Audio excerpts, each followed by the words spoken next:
The encounter at the playground. Officer Mike Dawson sat behind the wheel of his patrol car, the hum of the engine a familiar comfort as he drove slowly through the suburban streets of Riverdale. The late afternoon sun bathed the neighborhood in a warm golden glow, casting long shadows across the quiet streets. Children's laughter echoed in the distance as they played in their yards, their voices carefree and full of life. It was a picture-perfect suburban scene. But for Mike, it was just another day in a town that had long since lost its charm. Mike's eyes scanned the area out of habit, always alert for any sign of trouble. He had been on the force for over 20 years, and the job had become second nature to him. It wasn't that he disliked his work, but after years of patrolling the same streets, seeing the same faces, and dealing with the same issues, everything had begun to blend together. He often felt like a ghost in his own life, moving through the motions but never truly present. As he passed the local playground, something caught his eye. A small figure sat on one of the swings, gently swaying back and forth. Mike frowned, squinting at the scene. It was odd to see a child alone this late in the day. Most kids had already been called inside for dinner by now. He pulled over, parking his patrol car at the edge of the playground, and stepped out. His boots crunched softly on the gravel as he walked toward the swings. The child, a little girl, sat with her head down, her long, dark braids hanging limply on either side of her face. She was wearing a tattered blue hoodie and jeans that were far too large for her small frame. Her sneakers, once white, were now scuffed and dirty. Mike's heart twinged with concern. There was something about her posture, the way she sat so still, that didn't sit right with him. "Hey there," Mike called out as he approached, keeping his voice gentle. The girl didn't look up, but her small hands tightened on the chains of the swing. He crouched down a few feet away, trying to make himself less intimidating. "It's getting late, kiddo. Shouldn't you be home by now?" The girl remained silent, her eyes fixed on the ground beneath her feet. Mike's brow furrowed. Something was definitely wrong. He scanned the playground, half expecting to see a parent or guardian nearby. But the area was deserted. Just him, the girl, and the quiet hum of the evening. "What's your name?" he asked softly, not wanting to scare her. "I'm Officer Mike. I'm just here to help." After a long moment, the girl finally lifted her head. Her dark eyes, filled with a mixture of fear and sadness, locked onto his. "My name's Amara," she whispered, her voice so soft he almost didn't hear her. "Amara, huh? That's a pretty name," Mike said, trying to coax a smile out of her. "How old are you, Amara?" 8, she replied, her voice still barely audible. Mike's heart sank. She was just a kid, too young to be out here alone. "Where's your family, sweetheart? Is your mom or dad nearby?" At the mention of her family, Amara's eyes filled with tears. She bit her lip, trying to hold them back, but a few escaped and slid down her cheeks. Mike felt a lump form in his throat. He had seen a lot in his years on the force, but there was something about seeing a child in pain that always hit him hard. "They're not coming back," she said finally, her voice breaking. Mike felt a chill run down his spine. "What do you mean, Amara? Where are they?" She sniffled, wiping at her eyes with the back of her hand. "My mom. She said she had to go find work. She told me to wait here, but it's been 3 days, and she hasn't come back." Mike's chest tightened with a mix of anger and sorrow. How could someone leave their child alone like this? What had happened to this little girl's mother? 3 days, he repeated, his voice tinged with disbelief. "You've been here all by yourself for 3 days. Amara nodded, her small shoulders trembling. "I didn't know where else to go. She said to wait here, so I did. I thought she'd come back." Mike felt his throat constrict as he fought back the urge to let his emotions show. This wasn't the time to break down. Amara needed him to stay strong, to be the adult who could help her when the world had let her down. He took a deep breath, trying to steady his voice. "Amara, I need you to come with me, okay?" Mike said gently. "I'll take you somewhere safe, and we'll figure this out together." Amara looked up at him, her eyes wide with fear and uncertainty. But what if my mom comes back? What if she can't find me? Mike's heart ached for the little girl. I promise, we'll look for your mom. But right now, it's not safe for you to stay here alone. Let me help you, okay? After a moment of hesitation, Amara nodded. Mike offered her his hand, and she took it, her small fingers trembling in his grip. He led her to his patrol car, helping her into the passenger seat and buckling her in. As he started the engine and pulled away from the playground, Mike's mind raced. How could a mother leave her child like this? What kind of desperation had driven her to make such a heartbreaking decision? He glanced at Amara, who sat quietly, staring out the window with a faraway look in her eyes. There was a sadness about her that weighed heavily on Mike's heart. As they drove toward the station, Mike's thoughts turned to his own life.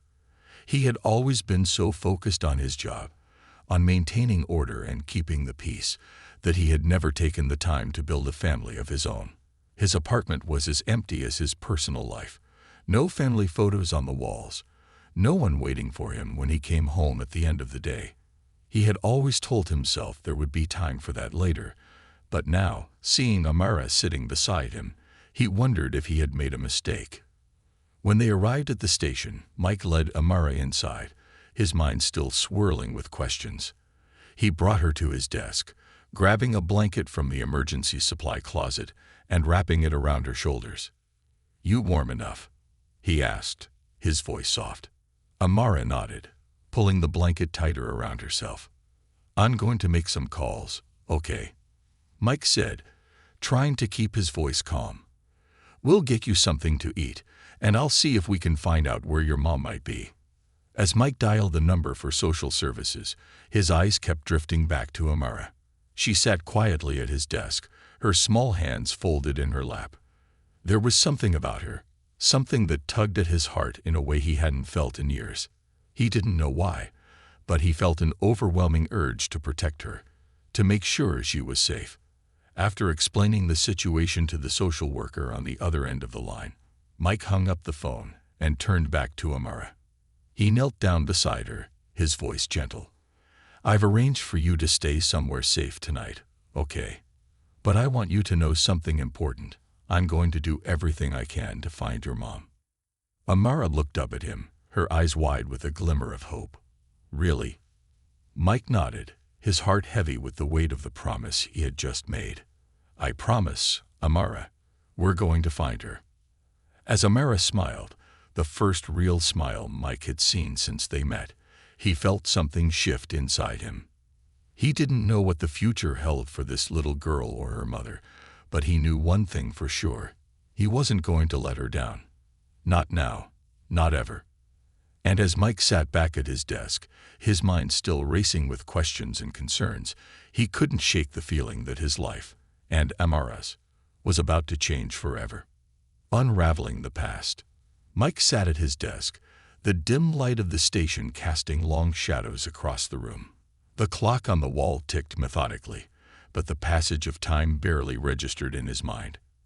His focus was entirely on the open case file in front of him, papers scattered across the desk like puzzle pieces waiting to be assembled. Amara had fallen asleep on the small couch across the room, wrapped tightly in the blanket Mike had given her. Her soft, rhythmic breathing was the only sound besides the ticking clock, and it brought Mike a small measure of comfort.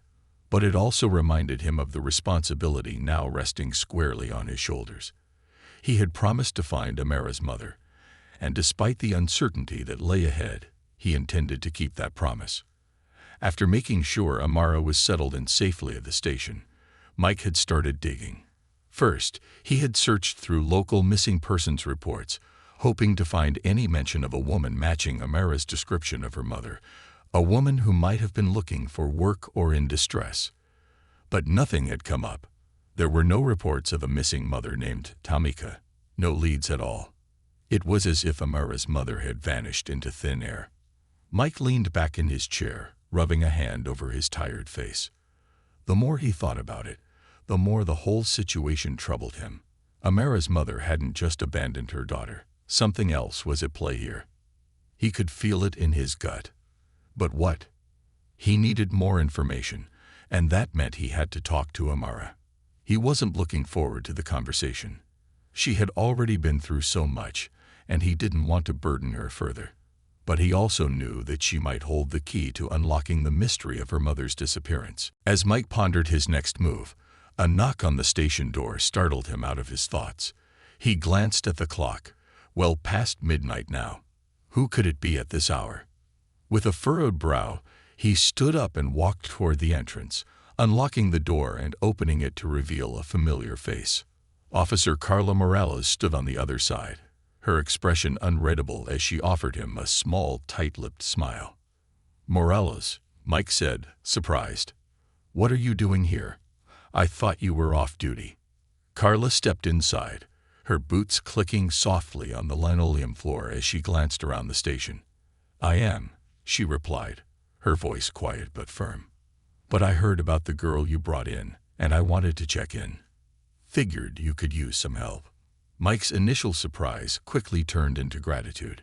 He and Carla had been partners once, years ago, back when he still believed that every case could be solved with enough determination. They had worked well together, their shared commitment to the job creating a bond of trust that hadn't faded even after they went their separate ways. Carla was sharp, compassionate, and relentless, qualities Mike admired. "I won't say no to some help," Mike admitted, closing the door behind her. "This owns complicated." Carla raised an eyebrow, walking further into the station and stopping near the couch where Amara slept. She glanced down at the little girl, her face softening. "She looks so small," Carla murmured. "So vulnerable. What's her story?" Mike sighed, running a hand through his hair. "Her name's Amara. Says her mom left her at the playground a few days ago and told her to wait there while she went to find work. But the mom hasn't come back. No missing persons reports, no leads. Nothing." Carla crossed her arms, her gaze shifting back to Mike. "What are you thinking? You think the mom just abandoned her?" Mike shook his head. "I don't think it's that simple. Amara said her mom was desperate, looking for work, trying to keep them afloat. I get the feeling she didn't want to leave her daughter, but something went wrong. Maybe she got hurt, maybe she's in trouble. I don't know yet."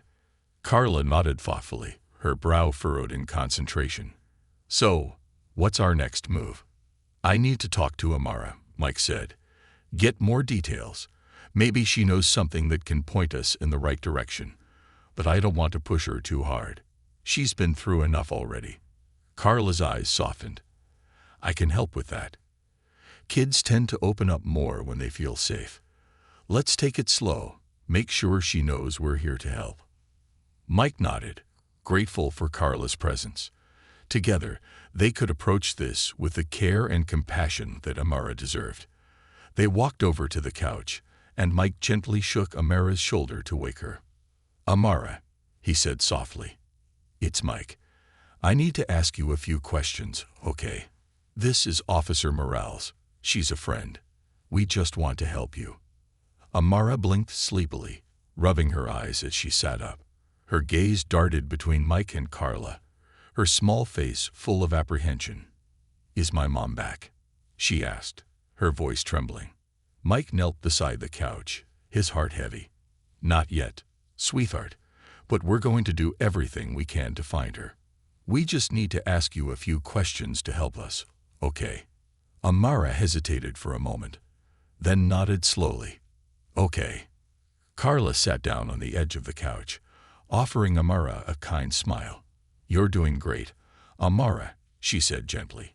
"We just want to know a little more about your mom. Can you tell us what happened before she left?" Amara's eyes filled with tears as she spoke, her voice barely above a whisper. "We were staying at a shelter for a while, but then they told us we couldn't stay anymore. My mom, she tried to find work. She said she was going to get us a new place to live, but she couldn't find anything." Mike exchanged a glance with Carla, the pieces of the puzzle beginning to form a clearer picture. Amara and her mother had been homeless, struggling to survive. Mike had seen it before, families on the edge, forced to make impossible choices. Did your mom talk to anyone before she left? Carla asked softly. Maybe someone who could help her. Amara shook her head. She didn't want to ask for help. She said we could do it on our own. She said, her voice faltered, and she looked down at her hands, twisting the blanket nervously. Mike's heart ached at the sight of her. He knew all too well the pride that could keep people from asking for help, even when they needed it most. He had seen it many times during his years on the force. People who would rather suffer in silence than admit they couldn't handle things on their own. It was a kind of desperation that broke people, piece by piece. She told me to stay at the playground. Amara continued, her voice trembling. She said she'd come back, but I'm scared something happened to her. Mike reached out and gently took her hand, offering her what little comfort he could. We're going to find her, Amara. I promise you, we won't stop until we do. Amara sniffled, wiping her eyes with the back of her hand. I miss her, she whispered. I just want her to come back. Mike felt a lump form in his throat, but he forced himself to stay strong for Amara's sake. He had to be the one to keep hope alive, even when it felt fragile. Is there anything else you can tell us?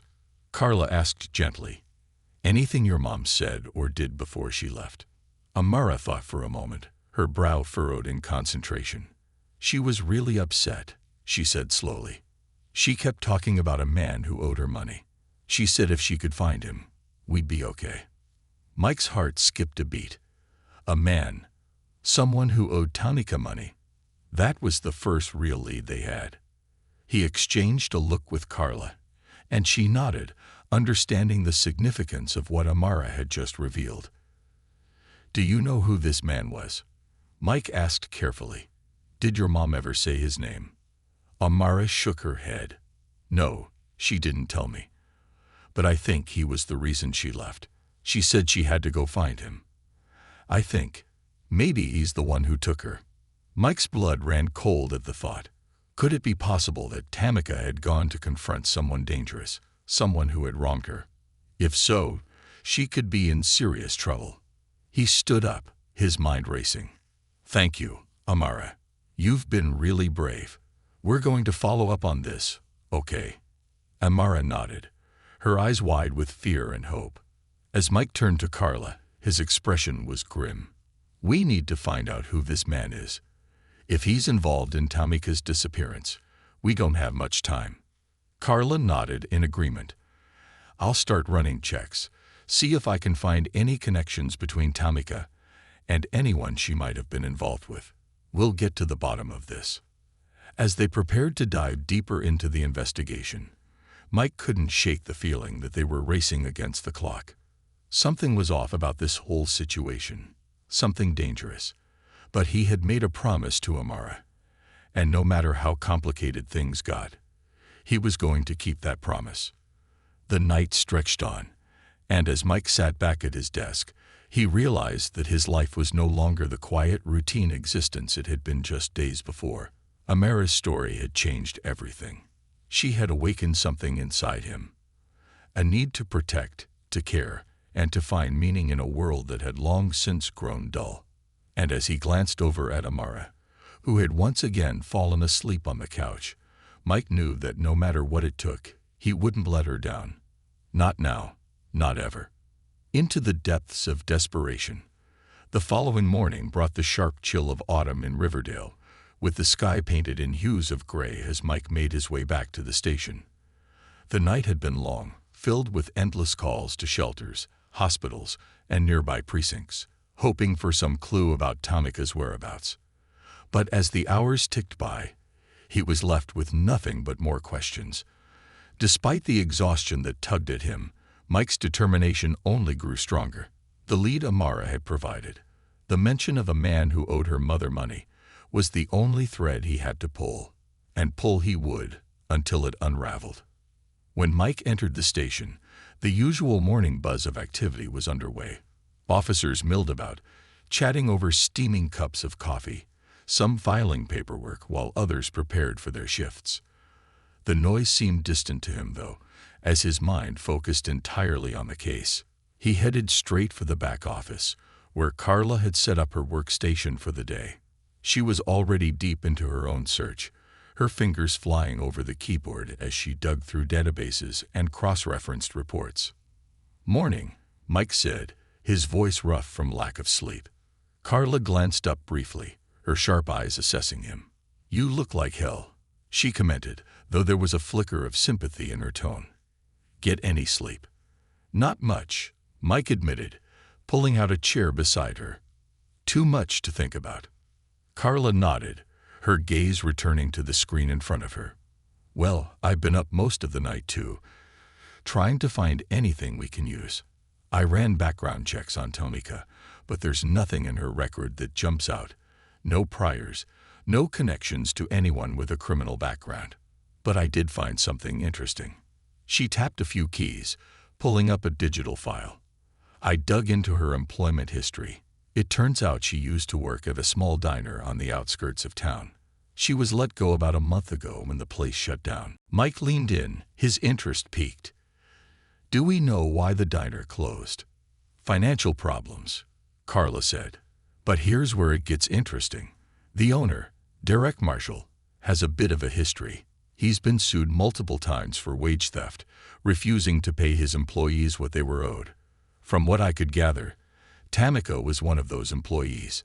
She worked for him for almost 6 months and never saw her last paycheck. I think he's the guy she went looking for." Mike's jaw tightened. Wage theft. It wasn't a rare occurrence in Riverdale, where struggling businesses sometimes cut corners at the expense of their employees.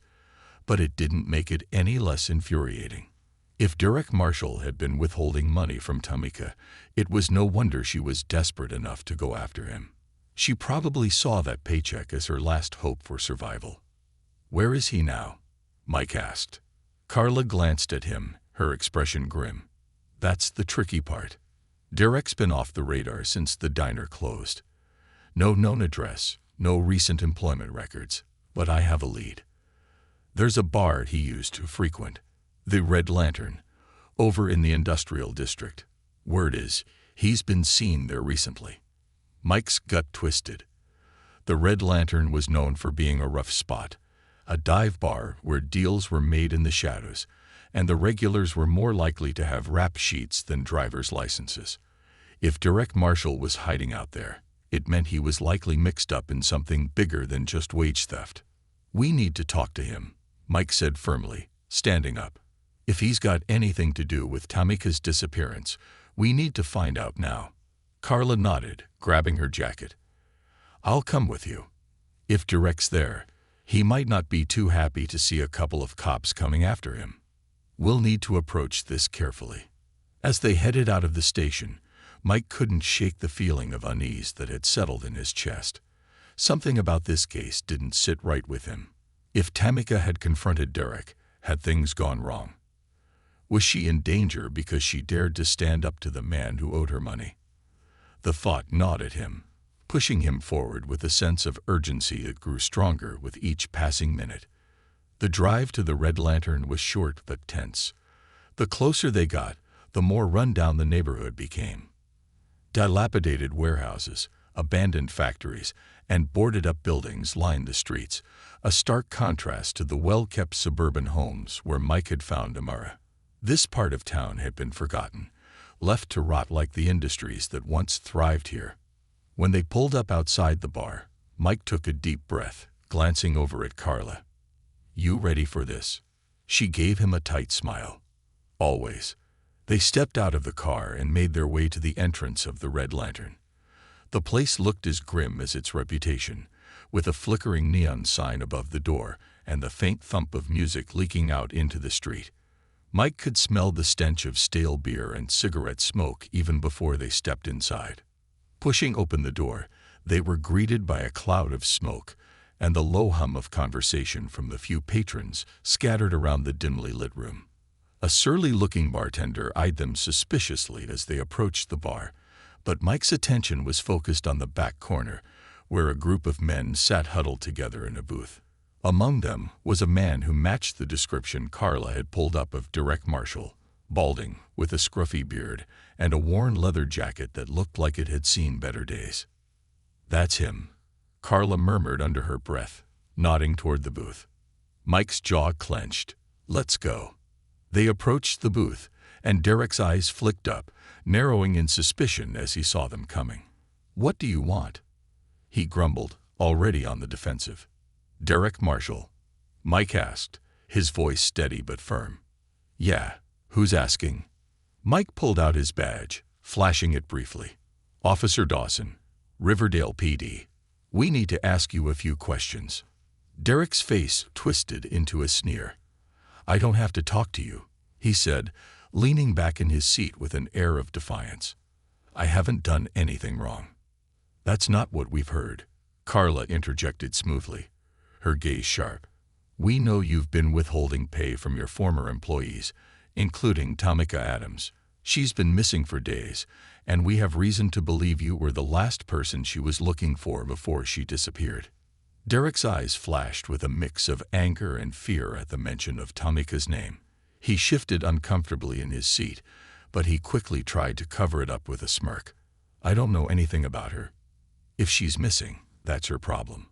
I'm not responsible for every sob story that comes knocking on my door. Mike's patience was wearing thin.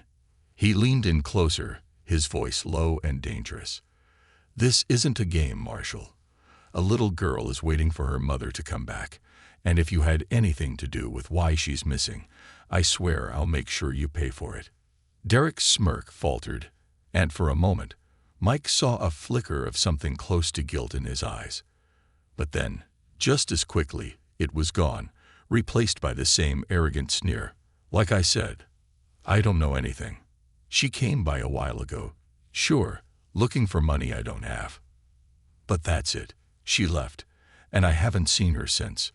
Mike's gut told him Derek was lying. He could see it in the man's eyes, in the way he fidgeted and avoided making direct eye contact. But without concrete proof, they were at a standstill. Carla spoke up, her voice cutting through the tension. We'll be checking the security footage from around here, Marshall. If we find out you're lying, it'll be a lot worse for you. We can bring you in right now, but if you cooperate, we might be able to work something out. Derek's jaw tightened, and for a moment, Mike thought he might crack. But then he shrugged, leaning back with an air of indifference. Do what you want. I don't care. I've got nothing to hide. Mike's hands curled into fists at his sides, the urge to slam Derek's smug face into the table nearly overwhelming. But he forced himself to remain calm. Losing his temper wouldn't help anyone, not Amara, not Tamika. They needed to be smart about this. Let's go, Mike said to Carla, his voice cold as ice. We'll find out the truth one way or another. As they left the bar, Mike's frustration simmered just beneath the surface. They were close, he could feel it, but Derek wasn't going to make this easy. He knew something, and Mike wasn't going to rest until he found out what it was. Back in the car, Carla glanced over at him. We'll get him, she said confidently. He's hiding something. I could see it in his eyes. Mike nodded, though his thoughts were already racing ahead to their next move. We need to get access to that security footage. If Tamika went after him, we'll have proof. And if he's lying, we'll catch him. But even as they drove away from the Red Lantern, a gnawing sense of dread settled in Mike's gut. What if they were too late? What if Tamika had already paid the price for standing up to Derek? He couldn't shake the image of Amara's small, tear-streaked face from his mind. The look of hope mixed with fear when she asked if her mother would come back. He had promised her, and he wasn't going to break that promise. Hours later, after a long day of chasing leads, Mike found himself back at the station, staring at the case files spread out before him. Carla had gone home to rest, but Mike couldn't stop. He knew he was close, but the weight of responsibility pressed heavily on his shoulders.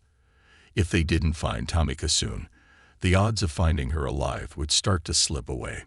Just as Mike was about to give in to exhaustion, his phone rang, jolting him from his thoughts. He glanced at the screen, an unknown number. Frowning, he answered. Dawson.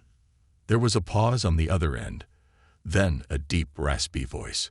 I hear you're looking for Tamika Adams. Mike's heart pounded in his chest. "Who is this?"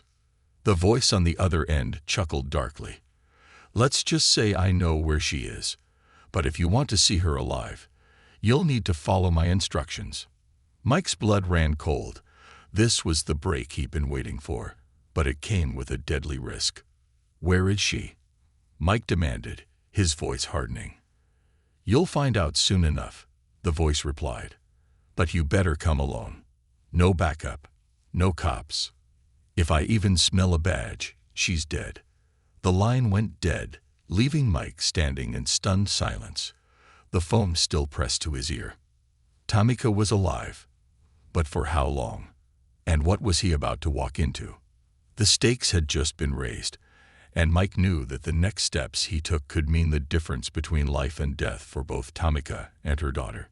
As he grabbed his jacket and headed for the door, one thought echoed in his mind: don't fail them. Into the fire. Mike's mind raced as he strode out of the station, his heart pounding like a war drum in his chest. The gravel underfoot crunched as he made his way to his car, the weight of the unknown pressing heavily on his shoulders. The phone call played over and over in his head. The voice, cold and calculating, had promised Tamika was alive, but underlined the deadly risk that came with following its instructions. Whoever was holding her had made it clear: come alone, or she wouldn't survive. He slid into the driver's seat, gripping the steering wheel so tightly his knuckles turned white. The idea of going into a dangerous situation without backup went against everything he had learned during his 2 decades on the force. But this wasn't just any case. There was a child, Amara, waiting for her mother to return, and Mike had promised her that he would bring Tamika back. Breaking that promise wasn't an option. He couldn't fail Amara. He wouldn't.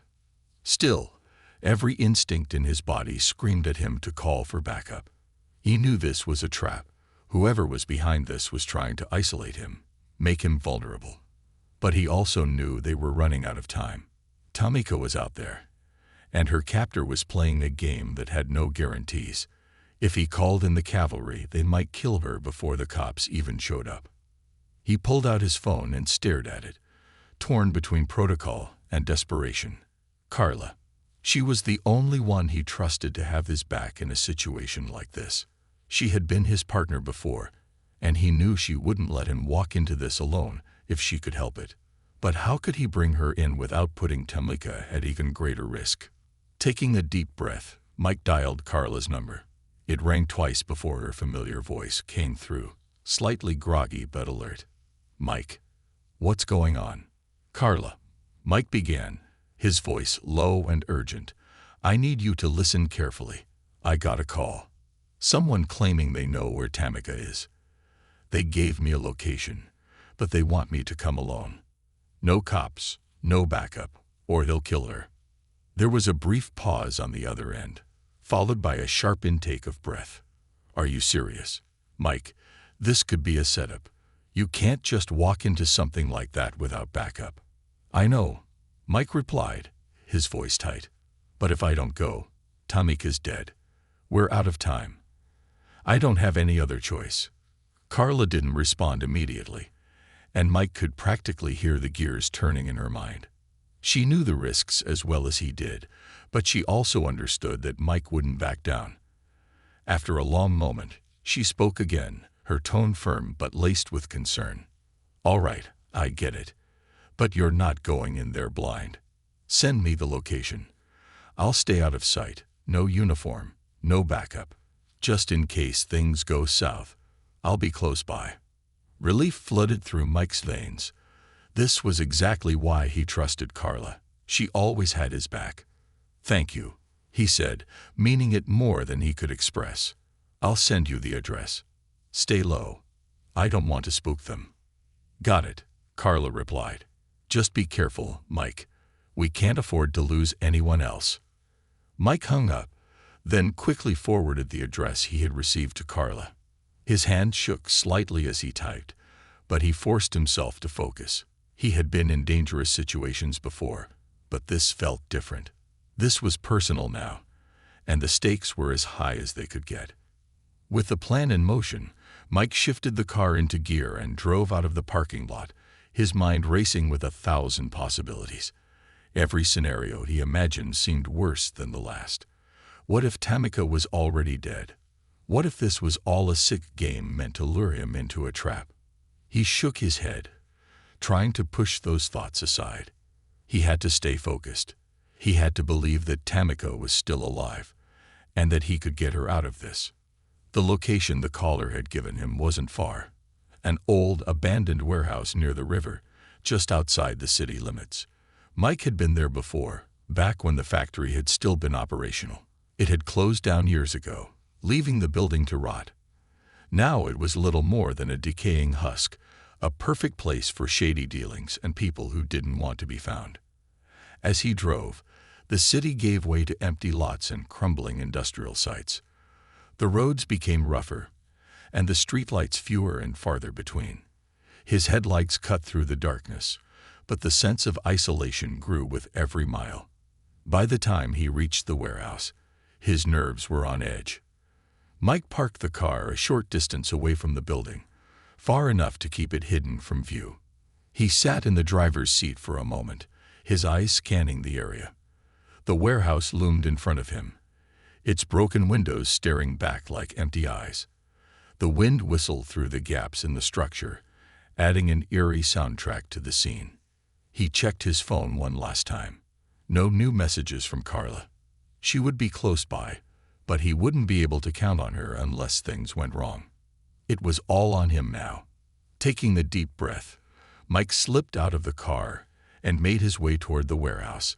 His footsteps were quiet, but his heart pounded in his chest like a drum. As he approached the entrance, he saw that the door was slightly ajar, as if inviting him inside. Every instinct told him to turn back, to call for backup and bring in the SWAT team. But then he thought of Amara, waiting anxiously for her mother, alone and scared. And he knew he couldn't walk away. He had promised her, and he intended to keep that promise. With one last glance around the darkened lot, Mike stepped inside. The warehouse was even more decrepit than he had imagined. Rusted machinery lay scattered across the floor, and the air smelled of dampness and decay. The faint sound of dripping water echoed through the space, adding to the oppressive atmosphere. The only light came from a few dim, flickering bulbs strung haphazardly along the ceiling, casting long shadows that danced ominously around the room. Mike's hand instinctively hovered near his sidearm as he moved deeper into the building. He didn't know who or what he was about to face, but he needed to be ready for anything. Dawson. The voice came from the shadows, sharp and cold. Mike froze, his eyes scanning the darkness. He couldn't see anyone, but he knew he wasn't alone. Drop the gun. Mike's jaw tightened. He hesitated for a moment, then slowly removed his gun from its holster and set it on the ground, the metallic clink echoing through the space. He raised his hands, showing he was unarmed. "I'm here," he called out, his voice steady. "Where's Tamika?" There was a moment of silence, then the sound of footsteps. A man stepped out from the shadows, his face partially obscured by the hood of his jacket.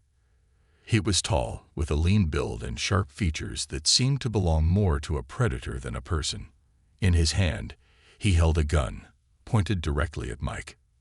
"You came alone," the man said, his tone both mocking and pleased. "Good. You follow instructions well." "Where's Tamika?" Mike repeated, his eyes never leaving the man's gun. The man smirked, tilting his head slightly. "She's here. But you're not in any position to make demands, Officer Dawson. First, we need to have a little chat." Mike's blood boiled at the man's smug demeanor, but he kept his voice calm. "What do you want?" The man shrugged, his smirk widening. "It's simple. Really, you stop looking for her. You go back to your nice little life and forget this ever happened. And in return, you get to leave here alive. Maybe she does too. It's all up to you." Mike's hands clenched into fists at his sides. He knew exactly what was happening. This man, whoever he was, had something to lose if Tamika was found. She must have gotten too close to something, and now she was a loose end. But Mike wasn't going to back down. Not now. Not ever. "I'm not leaving without her," Mike said, his voice hard. "So why don't we cut the bullshit and you tell me where she is?" The man's smirk faltered, replaced by a look of annoyance. "You cops are all the same. Always playing the hero. Always thinking you can save the day." Before Mike could react, the man lifted his gun and fired a shot, straight into Mike's shoulder. The pain hit him like a freight train, sending him staggering backward, his hand instinctively clutching his shoulder as blood seeped through his fingers. The man smiled again, his eyes gleaming with satisfaction. "You see, Dawson, you're not the one in control here. I am." Mike gritted his teeth, fighting through the pain. He wouldn't let this bastard win. Not now, not when he was so close. Just then, a door behind the man creaked open, and a muffled voice called out from the shadows. "Let him go." The man turned, surprised, but before he could react, a figure stepped out of the darkness. Carla. She held a gun of her own, trained on the man's head, her expression deadly serious. "You move, and I put a bullet in your skull," Carla said, her voice cold as ice. "Drop the gun." The man hesitated, his eyes darting between Mike and Carla. He opened his mouth to speak, but before he could make a sound, Carla fired a warning shot that whizzed past his ear and embedded itself in the wall behind him. "I said, drop the gun," Carla repeated, her voice lethal. With a curse, the man dropped the gun to the ground, his face twisted with rage. Mike, still clutching his wounded shoulder, straightened up as best he could. "Where's Tamika?" he demanded again, his voice hoarse from the pain. The man glared at him, his lips curling into a snarl. "She's in the back room. But you won't make it out of here alive. Not if my friends get here first." Carla didn't waste a second. She moved quickly, keeping her gun trained on the man as she motioned for Mike to head toward the back of the warehouse. "Go," she ordered. "I got this." Mike nodded, gritting his teeth against the pain as he stumbled toward the back room. His heart pounded in his chest as he reached the door, pushing it open with his good arm. Inside, Tamika lay on the floor, bound and gagged, her eyes wide with terror. She was bruised and battered, but alive. Relief flooded through Mike's veins as he rushed to her side, ignoring the sharp pain in his shoulder. He quickly untied her, pulling the gag from her mouth. "Are you okay?" he asked, his voice soft but urgent. Tamika nodded, tears streaming down her face. I thought I was going to die," she whispered, her voice trembling. "You're safe now," Mike assured her, his own voice thick with emotion. "I'm going to get you out of here." But even as he said the words, he knew they weren't out of danger yet. The man had mentioned others, more people coming. They had to move, and fast. Just as Mike helped Tamika to her feet, the sound of footsteps echoed through the warehouse, heavy and fast, heading straight for them. Mike's heart raced. They were out of time. Grabbing Tamika's hand, he pulled her toward the exit, praying that Carla had already dealt with the man outside. But as they reached the door, Mike froze. 3 men stood at the entrance, guns drawn, their eyes filled with malice. Mike's breath caught in his throat. They were trapped. The breakthrough. Mike's pulse thundered in his ears as the 3 men blocked the only exit from the back room. Each of them was armed, their eyes gleaming with menace as they stared Mike and Tamika down. His shoulder throbbed from the gunshot wound, but the pain was secondary to the cold realization that he and Tamika were surrounded. His mind raced, searching for a way out of this deadly situation, but every scenario seemed to end the same way, with them both lying in a pool of blood. Behind him, Tamika trembled, her breathing shallow and ragged. He could feel the weight of her fear pressing down on him. She had endured enough already, bound and beaten, waiting for death in this decaying warehouse. He couldn't let it end like this. He had promised Amara he would bring her mother back, and Mike Dawson wasn't about to let that promise slip through his fingers. One of the men, a hulking figure with tattoos snaking up his neck and arms, grinned, showing a row of crooked teeth. He raised his gun, pointing it directly at Mike's chest. "You shouldn't have come here, cop. Now you're gonna die with her." Mike's grip tightened on the gun Carla had slipped him before he entered the warehouse. He hadn't fired it yet, but the weight of it in his hand was his only assurance in this increasingly desperate situation. There was no way out except through them, but he couldn't risk a shootout with Tamika standing right behind him. One wrong move, and she could be caught in the crossfire. The leader of the group, a tall man with a scar running down the side of his face, took a step forward. His eyes were cold, calculating.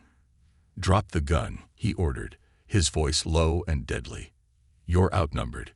Even if you take one of us down, you won't make it out of here alive." Mike hesitated, his mind racing. Dropping his gun meant surrender, and surrender meant death, for him, and likely for Tamika too. But there had to be another way. His eyes flickered around the room, searching for something. Anything that could give them an edge. The room was small, cramped, with rusted shelves stacked against the walls, and a few broken-down crates scattered across the floor. There was no cover, no escape route. It was a dead end. Behind the men, however, Mike could just barely make out a sliver of light coming from the hallway. The faintest suggestion of movement. Carla. She was still out there. And if she could find a way to take out at least one of the gunmen, it might give Mike the opening he needed. He made a split-second decision. He couldn't just stand here and wait to be executed. He had to create a distraction, buy Carla time to act. Lowering his gun slightly, but not dropping it, he took a step forward, his eyes locked on the man with the scar. "You don't have to do this," Mike said, his voice calm despite the chaos in his head. "Killing me and Tamika won't fix whatever mess you're in. We can work this out." The man with the scar sneered. "You think we want to work things out? You don't get it, do you? She knows too much." He nodded toward Tamika, who shrank back further behind Mike. "She got involved in business that wasn't hers. Now she has to disappear, and if you want to play the hero, you're going down with her." Mike's grip tightened on his gun again. So it was more than just the money Derek Marshall owed her. Tamika had stumbled onto something bigger, something darker, and these men were intent on silencing her for good. Before Mike could respond, the tattooed man shifted his stance, his finger twitching on the trigger. Mike's heart leaped into his throat. He could see the man's intention as clearly as if it were written on his face. He was going to shoot. In the same instant, a deafening bang echoed through the warehouse. One of the gunmen dropped to the ground, his body crumpling lifelessly before his gun clattered to the floor. The two remaining men whirled around in shock, their eyes wide with disbelief. "Carla." Mike didn't waste a second. As the two men turned, he raised his gun and fired a shot, hitting the tattooed man in the leg. He screamed in pain, collapsing to the floor, his gun falling from his grasp. The man with the scar was the only one left standing now, but his confidence had shattered. He backed up, his gun still raised, his eyes darting between Mike and the open doorway, where Carla now stood, her own gun trained on him. "It's over," Carla said, her voice cold and steady. "Drop your weapon, or the next shot goes through your skull." The man's hand shook as he held his gun, but after a moment of hesitation, he dropped it to the floor with a clatter.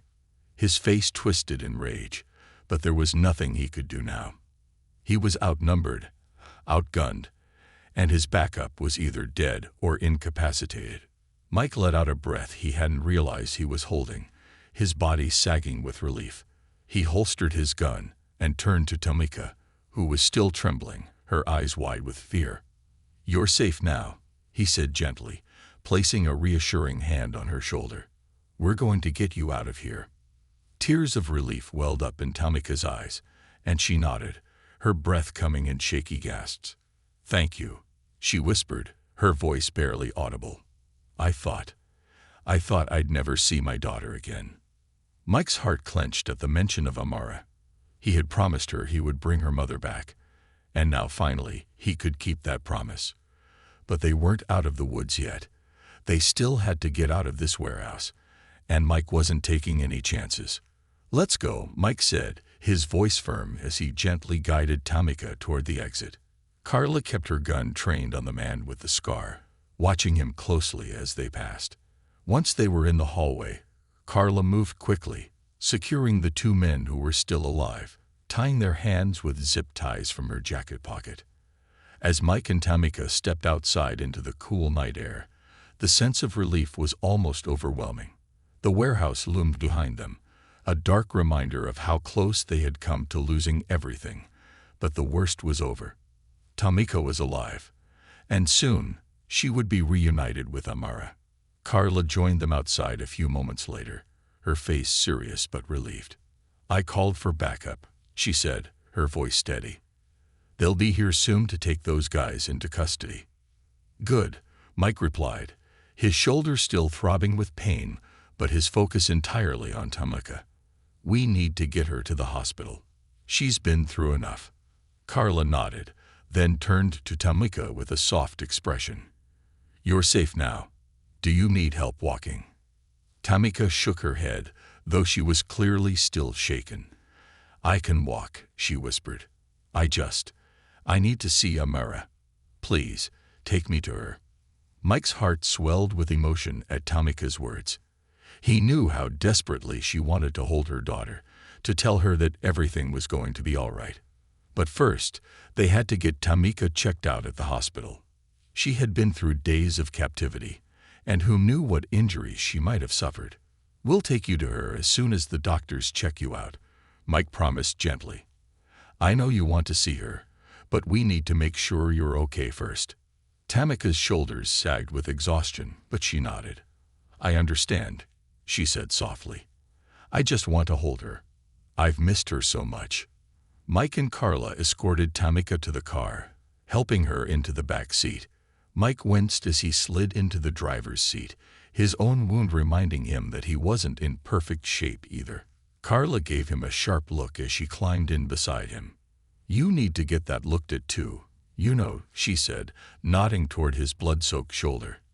"I'll be fine," Mike muttered, though he knew she was right. He could feel the blood still seeping through his shirt, the pain radiating down his arm. But it was nothing compared to the relief he felt knowing Tamika was safe. "Let's just get her to the hospital." The drive to the hospital was quiet, Tamika too drained to speak, and Mike too focused on getting them there in one piece. Carla kept glancing at him out of the corner of her eye, but she didn't push him to talk. She knew Mike well enough to know that he wasn't the type to dwell on his own injuries. His mind was already on Amara, on keeping his promise. When they arrived at the hospital, Tamika was whisked away by doctors and nurses, leaving Mike and Carla standing in the waiting room, both of them looking worse for wear. "You did good," Carla said after a long silence, her voice soft but firm. "You saved her." Mike nodded, though the exhaustion was finally starting to catch up with him. "We saved her," he corrected. "I couldn't have done it without you." Carla smiled faintly, her eyes softening. "That's what partners are for, right?" As they sat down in the waiting room, the adrenaline that had fueled Mike began to drain away, leaving behind a bone-deep exhaustion. His shoulder throbbed in time with his heartbeat, and his mind was a blur of images: Amara's hopeful face, Tamika's terrified eyes, the chilling voice of the man who had nearly taken their lives. It all weighed on him, but at the core of it, there was a spark of satisfaction. Tamika was safe. She would be reunited with her daughter, and despite the dangers they had faced, they had made it out alive. Carla leaned back in her seat, glancing sideways at Mike. "You should really get that shoulder looked at before you pass out," she said, her tone light, but edged with concern. "You're no good to anyone if you're bleeding all over the floor." Mike managed a tired grin. "I'll be fine. I've had worse." Carla rolled her eyes, though her lips curved into a slight smile. "You always say that, but you're not invincible, Mike. At least let them patch you up while we wait for news on Tamika." He sighed, knowing she wouldn't let up. All right, I'll go." As Mike stood, Carla gently touched his arm, her expression softening. "You really came through for them, Mike. Amara's going to get her mom back because of you." Those words hit Mike harder than he expected. For weeks, his life had revolved around this case, around finding Tamika and keeping his promise to Amara. The fear of failing them had gnawed at him. But now, standing on the other side of it, he felt a swell of emotions that he hadn't been prepared for. He wasn't just doing his job. He had given them hope when all seemed lost. "Thanks, Carla," he said quietly, his voice thick with emotion. "I just hope I can keep that promise all the way through." "You will," she said firmly. "You already have." As Mike made his way toward the tree area, he thought about what Carla had said. In the end, it wasn't just about keeping a promise. It was about giving Amara and Tamika a chance at a future that had seemed so uncertain just days before. Now, with Tamika safe, that future seemed within reach. A nurse led him to an exam room, where a doctor quickly assessed his shoulder wound. It wasn't as bad as it could have been. The bullet had grazed him, but hadn't lodged in the muscle. He winced as they cleaned and stitched the wound, but he barely registered the pain. His thoughts were with Tamika and the little girl who had been waiting for her, alone and scared. As soon as the doctor finished, Mike headed back to the waiting room, where Carla was still sitting. She glanced up at him with a raised eyebrow as he approached, her gaze lingering on the fresh bandage that now wrapped his shoulder. "See, that wasn't so hard," she teased lightly. "Now you look half human again." Mike chuckled, shaking his head. "Feels like I've been through a meat grinder, but I'll live." Just then, the door to the ER swung open, and a nurse stepped out, looking around the room. "Officer Dawson." Mike stood up, his heart racing. "That's me." "Tamika Adams is asking for you," the nurse said with a kind smile. "She's stable, and she'll make a full recovery. You can see her now." Relief washed over Mike, and for the first time since this ordeal began, he allowed himself to feel hope. He turned to Carla, who gave him an encouraging nod. "Go," she said softly. "I'll wait here." Mike followed the nurse through the sterile hallways of the hospital until they reached a small room. Inside, Tamika lay on a bed, her face pale, but no longer filled with the terror he had seen in the warehouse. Her eyes brightened when she saw Mike enter, and though she was still weak, she smiled. "Thank you," she whispered, her voice hoarse from exhaustion. "Thank you for saving my life." Mike stood at the foot of her bed, the weight of the moment sinking in. "I'm just glad we found you in time," he said, his voice thick with emotion. "Amara's been waiting for you. She's been so brave." At the mention of her daughter, Tamika's eyes filled with tears. "I need to see her," she whispered. "I need to hold her. Please, can you bring her to me?" Mike nodded, already reaching for his phone. "I'll call her foster mother and have her bring Amara here. She's been asking about you every day." As he dialed the number, Tamika's expression softened with gratitude. "I thought I'd never see her again," she whispered, her voice trembling. "I was so scared, for both of us." Mike sat down beside her bed, his eyes filled with compassion. "You're safe now," he assured her. "We took care of the men who were after you. They won't hurt you or Amara again." Tamika nodded, her tears flowing freely now. "I don't know how to thank you. You didn't just save me. You saved my daughter's future. I owe you everything." Mike shook his head, his voice soft but firm. "You don't owe me anything. I made a promise to Amara, and I'm just glad I could keep it." As they waited for Amara's arrival, Mike couldn't help but think about the long road ahead for Tamika and her daughter. The trauma of what they had been through would take time to heal, but at least now, they had a future to look forward to. A chance to rebuild their lives. An hour later, the door to the hospital room creaked open, and Amara stepped inside, her small face lighting up with pure joy as soon as she saw her mother lying in the bed. "Mommy," she cried, her voice filled with a mixture of relief and happiness. Tamika's tears flowed freely as she held out her arms, and Amara ran to her, burying her face in her mother's chest as she hugged her tightly. "I missed you so much," Amara whispered, her voice trembling. I was so scared. Tamika kissed the top of her daughter's head, her own voice shaking with emotion. I missed you too, baby. I'm so sorry you had to go through this, but I'm here now. We're together again, and nothing's going to take me away from you. Mike stood silently in the corner, watching the emotional reunion with a lump in his throat. This was why he had fought so hard, why he had risked everything. Seeing the joy and relief on both of their faces made every second of pain and fear worth it. After a few moments, Amara looked up, her big brown eyes locking onto Mike's. She smiled, a shy, grateful smile that filled his heart with warmth. Thank you, Officer Mike, she said quietly. You saved my mommy. Mike swallowed the lump in his throat and nodded. You were really brave, Amara. I told you I'd bring her back, didn't I? Amara nodded, her eyes shining with gratitude. You did. You kept your promise. As Mike left the hospital that night, the weight of the case finally began to lift. He had kept his promise to Amara, but more than that, he had helped reunite a family that had almost been torn apart forever. The loneliness that had once defined his life no longer felt so oppressive.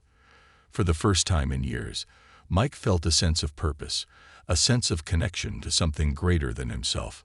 The stars shone brightly overhead as he walked to his car, the cool night air crisp against his skin. He knew that the road ahead for Tamika and Amara would be difficult, but they had each other now, and they had the hope that tomorrow would be better than today. As Mike started his car and drove away, he couldn't help but smile. He had found something he hadn't realized he was missing, something that had been lost to him for so long. A sense of family, a sense of home. And with that, he knew that he had finally found his way back to the man he used to be. The long road to healing. Mike hadn't been back to the station in days. After Tamika's rescue and Amara's reunion with her mother, he had taken some much-needed time off. But it wasn't the kind of vacation most people took, sitting on a beach or catching up on sleep. No, Mike spent his days checking in on Tamika and Amara, making sure they were okay, ensuring that the men responsible for their nightmare were securely locked up, and helping them navigate their new reality. It had been 2 weeks since that night at the warehouse, but the memory of it still lingered in Mike's mind, replaying itself in quiet moments, always present. His shoulder had mostly healed, though it still ached when he moved it too quickly. But the physical pain was nothing compared to the emotional weight he carried. Tamika had survived, yes. Amara had her mother back, and that should have been enough to satisfy him. But as he sat in his apartment one quiet evening, staring at the walls that had once felt so empty, Mike couldn't shake the feeling that the work wasn't done. He had kept his promise, but the world wasn't magically fixed. Tamika and Amara still had so much to face, so much to rebuild. The next day, Mike returned to the station for the first time in what felt like forever. He had texted Carla earlier, telling her he'd be back, and she was waiting for him when he arrived. She was sitting at his desk, her feet propped up on a stack of case files, flipping through a thick manila folder. Look who decided to grace us with his presence, she said, smirking as Mike approached. He shook his head, smiling slightly. Nice to see you too, Carla. She raised an eyebrow, gesturing to the files in front of her. I've been holding down the fort while you've been off playing hero. You ready to get back to the grind? Mike hesitated, glancing around the station. The familiar sounds of phones ringing and officers talking filled the air, the comforting hum of routine police work. It was strange how much he had missed it, and yet there was a part of him that felt out of place, like a puzzle piece that no longer fit the picture. I don't know if I'm ready for business as usual, Mike admitted, rubbing the back of his neck. The whole thing with Tamika and Amara, it got to me. Carla's expression softened, and she leaned forward, resting her elbows on the desk. I get it. Cases like that, they stay with you. It's not something you can just walk away from and go back to life as normal. Mike nodded, grateful for her understanding. Carla had been his partner for years, and even though they had grown accustomed to the ups and downs of police work, she knew when something hit deeper than usual. I've been checking in on them, Mike said quietly. They're trying to adjust, but it's tough. Amara's been through a lot for a little girl, and Tamika, she's got a long road ahead of her. Survivor's guilt? Carla asked, her voice gentle. Mike nodded. Yeah, she blames herself for everything. For what happened, for not being able to protect Amara. And Amara, she's a kid, trying to make sense of all this. I don't think either of them really knows how to move forward. Carla leaned back in her chair, her gaze thoughtful. You did more than most people would, Mike. You saved them. But that doesn't mean you can save them from everything. I know, Mike replied, his voice barely above a whisper. But I can't just walk away. Carla smiled softly, understanding. You never could. You've always had that in you, the need to keep fighting for people, even when the case is closed. Mike sighed, running a hand through his hair. He knew she was right. It wasn't just about solving the case anymore. It was about what came after, the part no one really talked about. The rebuilding, the healing. And for Tamika and Amara, that was going to take time. More time than any investigation or arrest. I've been thinking about setting up some kind of support for them, Mike said after a moment. Counseling, maybe. They need help processing everything they've been through. That's a good idea, Carla said, nodding in approval. It'll take time, but they'll get there. You've already given them a head start by getting them out of that mess. Mike appreciated Carla's support, but the weight in his chest still lingered. He couldn't shake the feeling that there was more he could do, that walking away now would leave something unfinished. Later that afternoon, after catching up on some of the paperwork that had piled up in his absence, Mike decided to visit Tamika and Amara. He had texted Tamika earlier, asking if it was okay to drop by, and she had responded almost immediately, inviting him over. It was a relief, really. He had been worried that after everything, they might want space, might need time to heal on their own. But Tamika's eagerness for his company reassured him that their bond hadn't been broken by the ordeal. When Mike pulled up in front of their apartment, he saw Amara sitting on the front steps, her face brightening as soon as she spotted him. She jumped up and ran over to the car, her small feet hitting the pavement with a rapid patter. Officer Mike, Amara exclaimed, her eyes sparkling with excitement. Mommy said you were coming. Mike smiled, his heart warming at the sight of her. Hey, Amara. How are you doing, kiddo? I'm good, she said, beaming. Mommy's making dinner. She said you're gonna stay and eat with us. Mike chuckled, glancing toward the apartment door where Tamika stood, watching them with a soft smile. Sounds like I don't have a choice. Amara giggled and grabbed his hand, pulling him toward the apartment. Come on. We made spaghetti. It's Mommy's favorite. As they entered the apartment, Mike was struck by how different the atmosphere felt compared to the last time he had visited. The shadows of fear and uncertainty that had once lingered over Tamika and Amara seemed to have lifted, replaced by something lighter, something resembling hope. Tamika still looked tired, and there was a sadness in her eyes that hadn't yet fully faded, but she smiled more easily now, and her movements no longer carried the weight of someone constantly looking over her shoulder. Mike, Tamika said warmly, stepping forward to give him a hug. I'm so glad you're here. Mike hugged her back, feeling the strength in her embrace. I'm glad you invited me. As they sat down for dinner, the conversation flowed easily. Amara chattered excitedly about her day at school, telling Mike all about the new friends she had made and the art project she was working on. Tamika listened with a quiet smile, her eyes soft with love as she watched her daughter. Mike couldn't help but feel a deep sense of satisfaction as he took it all in. This was what he had fought for, this moment of peace, of normalcy. It hadn't been easy, but it had been worth it. After dinner, as Amara busied herself with her art supplies, Mike and Tamika sat on the couch, sipping coffee. The apartment was quiet, save for the faint scratching of Amara's crayons on paper, and for the first time in what felt like forever, Mike allowed himself to relax. I can't thank you enough, Tamika said softly, breaking the comfortable silence. For everything. I don't know what we would have done if you hadn't found me. Mike shook his head, his voice gentle. You don't have to thank me, Tamika. I was just doing my job. Tamika gave him a knowing look. You know it was more than that. You didn't just save me. You've been here for us, even after the case was closed. Most people wouldn't do that. Mike looked down at his coffee, his throat tightening. He wasn't used to this kind of gratitude. It made him feel exposed, vulnerable in a way he hadn't expected. But he couldn't deny that Tamika was right. This had gone beyond the job for him. And he didn't know how to explain why. I guess I didn't want to leave you alone to figure everything out, Mike admitted. I've seen too many people go through something like this and come out the other side feeling broken. I didn't want that for you and Amara. Tamika's eyes shimmered with tears, but she smiled softly. We're not broken, Mike. Not anymore. Thanks to you. We're healing. It's going to take time, but we're going to be okay. Mike nodded, feeling the swell of emotion rise in his chest. I believe you will. They sat in comfortable silence for a while longer, watching Amara as she worked on her drawing. Every so often, she would glance up at them, smiling brightly before returning to her masterpiece.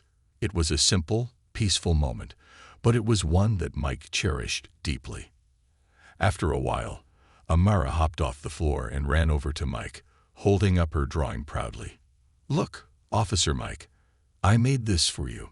Mike took the drawing from her hands and stared at it, his heart swelling with emotion. It was a crayon drawing of 3 people holding hands, Amara, Tamika, and him. Above them, in bright, colorful letters, were the words, "Thank you for being our hero." Mike swallowed hard, his throat tight with emotion. This is beautiful, Amara. Thank you. Amara grinned and threw her arms around Mike's neck, hugging him tightly. You're our hero, Officer Mike. Mommy says you saved us. Mike hugged her back, his eyes stinging with unchecked tears. You were the brave one, Amara. You and your mom. As the evening drew to a close, and it was time for Mike to leave, Tamika walked him to the door, her expression warm but serious. I know you're going to say you were just doing your job, she said softly, but I need you to know that you've given us more than just our lives back. You've given us hope. You've given us a chance to rebuild, and I'll never forget that. Mike smiled, though his heart ached with the depth of her gratitude. You're strong, Tamika. You and Amara are going to be just fine. Tamika nodded, her eyes shining with emotion. Thanks to you. As Mike drove away that night, the weight he had carried for so long began to lift. He had kept his promise. He had helped them rebuild.